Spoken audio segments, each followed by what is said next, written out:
Next, I want to talk about business plan. Do you think business plan is necessary? Think about it. Do you think business plan is necessary? Uh, yeah, like you think for a while, do you think business plan is necessary? Actually, okay, most people, when I grew up, when I started working, I thought, oh, business plan is all definitely need to do and things like that. I've done lots of business plan. Okay, most people think that business plan is essential. But you know what? After years and years of experience doing business plan and through failures and seeing what people is doing to me, I find that it's actually not completely necessary at all. It's not necessary at all. Business plans took a lot of time, effort to do. I spent lots of months doing my own business plan. Okay, yeah, it's a lot of time, effort. And the partners, the business partner I wanted to work with, right, they're not contributing at all. I'm the one writing the business plans and presenting and all things. And then they told me they don't want to go ahead with it. I spent months and months of effort on it, and then they said they don't want to go ahead with it. Yeah. So I also presented to venture capitalists, business angels, and I didn't get any funding. Okay, I didn't get any funding on writing on the business plans. And then one, you know what? So the business plans are presented to these VCs and all that, right? One of them actually, one of the investment companies. Then I presented with my business plans. Actually took my business plan and tell someone about it. And because the company I joined, a startup company where I wrote the business plan and presented to the VC, uh, they collapsed and my ex-boss actually ran away. The company, the investing firm, right, actually told someone about it, PhD scholar about it. And then he contacted me and I was thinking, yeah, because I was working with someone, another company jointly wanted to collaborate on the business plan I wrote.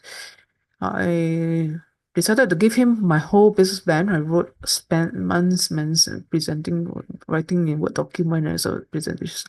I passed it all to him. You know what he did? He actually started a company with my business plan and then got funding from the investing firm that told him about my business plan. And yeah, I mean, the company becomes successful and is featured in the news and all that. So yeah, my business plan actually works, but it's not the recognition is not under me. It's actually under his name, his company, and all that. So that I don't know, it can be considered a failure because it's not with my company, but the company closed. But it's also considered a success in the sense that my business plan actually work. Uh, but it works under another person name, another company. So the funding goes to another company. But it's anyway benefiting society and benefiting technology ideas and other aspects. So yeah, another thing I want to share with you is that beside businesses, right, I'd like to share with you about being employee, looking for a job. I was unemployed and before, and I was applying a lot of jobs, companies, and quite a number of them actually asked me to write business plans, marketing plans, presentation slides, which I had to present during the interviews, which I did. I spent a lot of time, effort doing all this presentation slides, writing business plan, marketing proposals. And actually, a few months ago, I did another one. And anyway, They were all impressed with my presentation, but there was no job offer. The reason why there's a job offer, but there's actually a terms and condition with it, which I don't really agree with. And then they don't meet my salary requirement, even though the advertisement salary is actually within the salary requirement. They actually drop a few $1,000s off. Yeah, so I didn't accept it. I was not happy about it. So, yeah. Another thing is that some people they will actually use the presentation. Some companies I know of actually they use the presentations that they interview those people that came and then they asked them to do the marketing materials or business plans. They actually use them for their own purpose. And the job ads are actually not real genuine job advertisements available. They're actually getting free advice for free. They don't have to pay consultant, business consultant, marketing agencies to do all this marketing work. They got it free advice. So yeah, these are some things I've learned.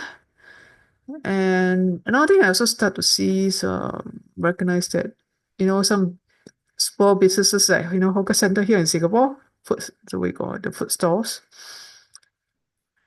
Some of them are actually very successful and then they become Michelin award.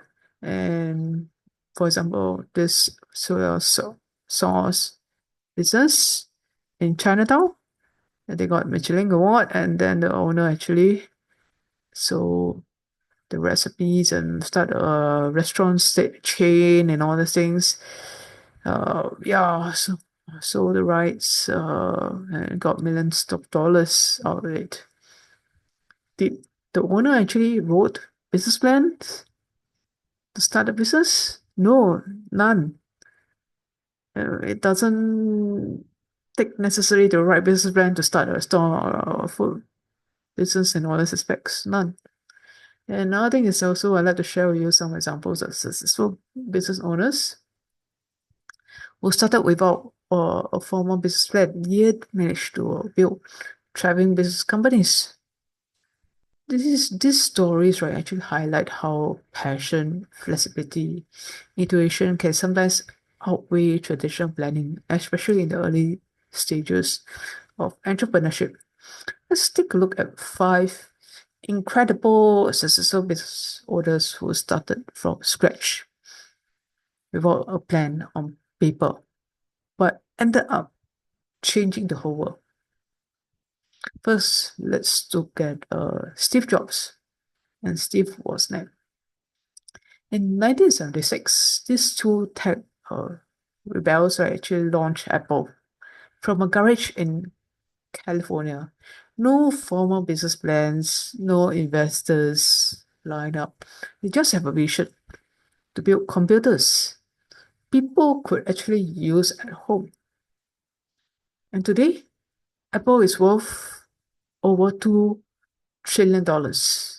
Just go to show that this vision and execution can take you a long way. Next, the wild child of entrepreneurship. Who is it? Richard Branson. He started his first business at just 16 years old, a student magazine. No plan, no experience, just energy and creativity. Just like me, I'm a teenager. I started selling. Yeah.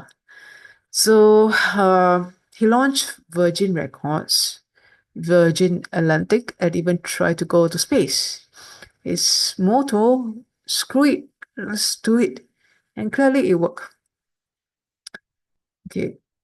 Now, ladies, this one is actually for you. Sarah Blakely started Spence with just $5,000. A simple idea, more comfortable, flattering underwear. No business plans, no investors, no fashion background, zero fashion background, zero. She just solved her own problem, and millions of women agree that it was actually a genius idea. Fast forward today, she is now become the youngest female billionaire in the US. Next, oh, you guess who is the next person? Mark Zuckerberg, who started Facebook in his Harvard dorm room. At first, it was just a side project to connect with students. There was no business plans, no monetization strategies, just a product that people couldn't stop using. They just like it. Today, Meta, Facebook is now called Meta actually, owns Instagram, WhatsApp, and it's worth hundreds of billions of dollars. So what's the lesson here? A business plan can be very helpful, but it's not everything. These entrepreneurs didn't write any business plans. They just started with passion, purpose, and action. They, they didn't wait until everything was perfect. They started and figured things out along the way. So if you got a good idea, but you feel stuck and you haven't written a formal business plan, it's okay. Take this as your sign. You don't need a business plan. You just start where you are. Start wherever you have. Don't have to write formal business plan. Just go ahead. Don't wait. Just go ahead. Don't waste time. Go ahead. Who knows? You might become a billionaire, millionaire. But you start it now. Go ahead. Don't need to write good business plans or anything like that.